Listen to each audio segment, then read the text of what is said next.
It's been 90 days of protests at the ICE facility in Portland where tensions are high, neighborhoods resemble war zones, and the line between order and chaos is razor thin. I'm Katie Davis-Court reporting for the Post Millennial, and tonight I'm going behind the scenes with Homeland Security's Federal Protective Service, the officers who stand as our nation's first line of defense in protecting our federal buildings. Well, we've had multiple assaults on federal officers ever since early June. Well, our officers do a great job. Some of them were 24/7, especially on these protest activities. Portland is unbelievable what's going on. These are paid terrorists, okay? President Trump's border czar is promising increased immigration raids in sanctuary cities, and today he specifically called out Portland. Seattle, all these sanctuary cities that refuse to work with ICE, where we know public safety threats are being released every day into this country. We're going to address that.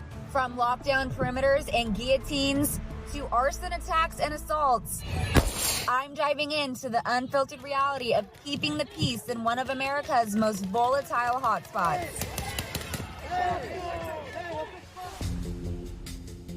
Tonight, we have about 30 to 40 protesters outside. It's a pretty normal night.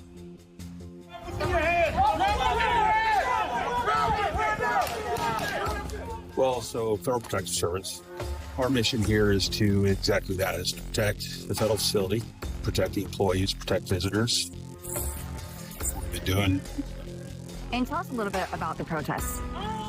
So the protests, they're obviously the anti-immigration enforcement that's going on. And they started early June and slowly started to build. And we had a pretty heavy protest month in June, and then it's kind of stabilized out with, ebbs and flows. Sometimes we'll have busier nights than others. Number one, a lot of First Amendment protected activity.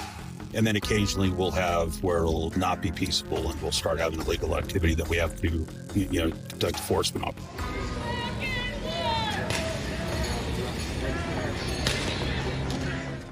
What are you looking for that isn't peaceful for you guys to go out and start dispersing the crowd? Well, if we have anything that would impede operations of the building, so our vehicle ramp and gate, if we can't get vehicles in and out. So why are we speeding out so fast? To prevent anyone from tailing us or any of the protesters in the area to get close and possibly do some damage. And then, assaults, things like that, when protests do get a little bit violent. You guys aren't just dispersing a peaceful crowd? No, we certainly would not disperse a peaceful crowd. And we embrace the First Amendment rights, absolutely. But when it becomes violent and it impedes on that peaceful protest, then that's when our officers take action.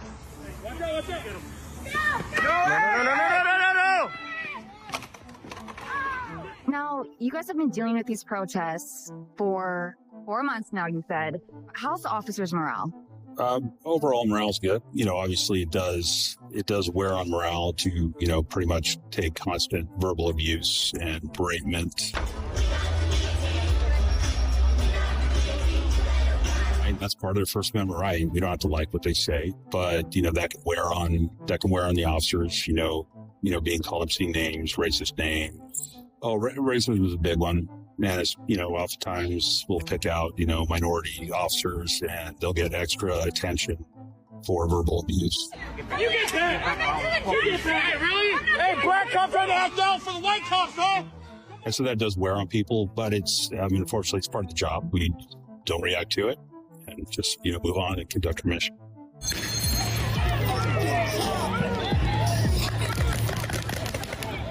Well, our officers do a great job. Some of them were 24/7, especially on these protest activities and on these operations. So I think it's important to hype them up and say, great work, great job, FPS. Thank you for protecting our facilities and our public, and our protesters all equally are protected. So they're doing a great job, and we appreciate you giving us the opportunity to thank them. What are the hours like here? They are 12-hour shifts, but we're there 24/7. Yeah, we're here 24/7. They just keep going. Yes. I wouldn't say they were tired. They're motivated, but they keep going. This is their job. They like doing it. All our men and women, they're outstanding. and they do their job. And the ICE personnel as well. I mean, they're here with us. Dedicated professionals. And again, we also support, the protesters exercise their First Amendment rights. I mean, it goes both ways. But we keep driving on. It's our mission, and we'll keep doing it as long as we have to. So tell us a little about the guillotine. Well, the guillotine was abandoned property from Monday night. It was rolled out as part of the protest, and then after the crowd left, it was left in the middle of the street. So we removed it and brought it in until the rightful owner comes to claim it. So how long have you been working here? So I've been with FPS for over 4 years, but with the federal government for over 20. And what made you become attracted to this job? The mission. I believe in the mission. I believe in everything that FPS does. I definitely believe in being a public servant. So absolutely. I'm here to serve the public. And would you recommend this job? I absolutely would. It is very rewarding. And for anyone that wants to be in public service and give back, FPS is the place to be. And what kind of talent are you trying to attract? Somebody that's really interested in protecting the rights of people, protecting law and order, and that are really passionate about law enforcement. We are going up to the roof so that you can see the vantage point that a lot of our officers have for the protesters. And the roof, what do they do on the roof? Overwatch. What kind of crimes have you witnessed? Well, we've had multiple assaults on federal officers ever since early June. We've had a lot of damage done to the building. Not so much damage done recently, but in the early days in June, we had quite a bit of damage, and that's why we put up all the plywood all over the windows, doors. We did have, in early June, the attempted breach of the building where they actually tried to break in and smash the doors open. Generally, it's a lot of, just failure to obey. They'll come onto federal property and we'll ask multiple times, we'll use our LRAD or verbal warnings asking people to depart federal property. And then after numerous warnings, if they don't, that's when we'll address it. And that's when, we'll take enforcement action. And are these protesters out here every night? We've had, since June, every single night we've had protesters. Quit your job! Quit your job! Quit! And how can people get involved with FPS? We would love for people to join our agency. So you just go to our website and you can definitely look how to become an FPS officer. And that's a wrap on our time with the Federal Protective Service. Tonight we witnessed dedicated officers standing firm in the face of chaos, risking their lives to protect this federal property, and putting it all on the line while navigating an unpredictable and volatile situation.